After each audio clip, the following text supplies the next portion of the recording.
and welcome to News 24 Investigations Reporting Notes. I'm chilling here with my brother and colleague, Sikonathi Mantshantsha, award-winning Sikonathi Mantshantsha, scooped another award on Thursday evening for his investigation, Wasteland.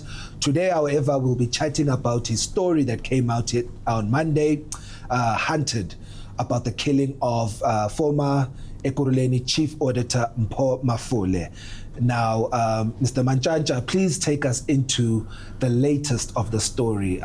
You guys have investigated the killing of Mafole, who died 3 months after starting at Ekurhuleni, having spent 15 years at the Auditor General's office. The mayor, Nkosimpile Dr. Xhakaza of Ekurhuleni, said that Mafole was killed because he was investigating other investigations. However, you guys found that those investigations were completed long before Mpo arrived at Ekurhuleni. Can you just unpack that for us? Kaya, what we have found, so let's just give the readers an overview. There will be a court appearance on the 5th of December of the one guy that has been arrested for Mafole's murder on the 5th of December. There have been several appearances in court, and that gentleman, Mr. Goodwill Nchalinchali, Tabani Goodwill Nchalinchali, was denied bail during November, so he will sit in jail until the trial is done. But this installment that we are bringing you now is we're focusing on the mayor's behavior since Mr. Mafole's murder in June, starting on the very first day that Nkosindipile Xhakaza spoke publicly. He already pointed at things that would have caused Mr. Mafole's murder. In one, he said Mpo Mafole was actually working on an investigating the tampering of meters, illegal tampering of meters that has cost the municipality more than 2 billion rand. We already know that Mr. Munyepao at the municipality, the chief technology officer, has already been suspended and will be going through a disciplinary process for that. Xhakaza pointed at him basically and said Mafole was investigating that offense. But that investigation was done before. And that's why he was killed. Arrived at Ekurhuleni. Exactly. We're doing this piece to debunk that. One, saying we have discovered that Xhakaza knew when he made that allegation. Or ought to have known. He definitely did know for a fact, because one, that investigation was, it came about as a resolution of council. And he's the mayor. Yes. Council resolved to do this investigation. Council resolved to appoint OMA chartered accountants to investigate the rates matter. And when the investigation was complete, Council received the report, and this is before Mafole even started working at the municipality. I mean, Mayor Xhakaza, sorry to cut you there, my brother, but Mayor Xhakaza even went to the funeral of Mpo Mafole and addressed all the mourners and pointed to this investigation. Absolutely. And said even charges were being drawn. Mpo was drawing up charges for the rates 2 billion rand matter. He told mourners at Mpo Mafole's funeral that this man was investigating that, he had charged people and stuff, when he knew, not that he ought to have known, he knew for a fact, because a council resolution had decided, let's do this investigation, and council had received the investigation report saying, let's discipline these people, let's look at these. So he knew, but he was doing a diversion and actually telling Mpo Mafole's family, but more tellingly, Kaya, at court, at the first appearance of Tabani Nchalinchali, who has been arrested by the police for his alleged role in the murder of Mafole. Xhakaza addressed the media within earshot of the investigating officer, and I was there. He repeated this lie, and he knew he was lying. One, that Mr. Mafole was investigating this rates clearance. Two, Mr. Mafole was investigating the irregular or that controversial refurbishment of the summer building at the municipality. All of these we know for a fact that he already had the reports in hand, and Mafole had absolutely nothing to do with it. So the question is, what was he trying to hide? And what we do know, sorry to cut you again, but what we do know as a fact is that 3 days before June 30, 2025, when Paul was gunned down on his way home, that he had submitted a report flagging irregularities and alleged corruption with a 1.8 billion rand chemical toilets panel. Yes. Can you explain that for us, please? And the interesting part here is that this was the one report that the one investigation that Mafole was actually working on, and the mayor knew it, or at least out to have known, but the mayor did not mention this. So Mafole handed this report scathing of the municipality's conduct, saying you have exposed this municipality to irregular payments, to 1.8 billion rands. You have appointed companies that should not have been appointed. You've ignored companies that should have been appointed, and you are placing service delivery at risk. There is a big possibility that we will be taken to court if you award this deal as is. He submitted the report to the chief financial officer on the 27th of June. 3 days later, Mafole was murdered. And on the day of his murder, the mayor comes out and does what I see. In my mind, it appears to be a diversion. He's trying to get the public to look at everything else other than the chemical toilets tender, which Mafole was really working on.